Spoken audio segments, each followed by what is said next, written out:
કોણ? કનુ. મારું નામ કનુભાઈ છે. તો પછી કનુ કોને?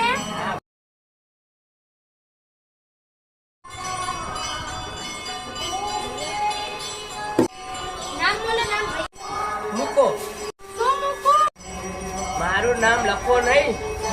મારું નામ મુકેશભાઈ છે. મને ગામમાં પ્રેમથી બધા મૂકો કહે છે. એમ બોલો ને, અહીંયા ક્યાં પ્રેમથી બોલાવાનું વાત ચાલે છે? અહીંયા બોલો.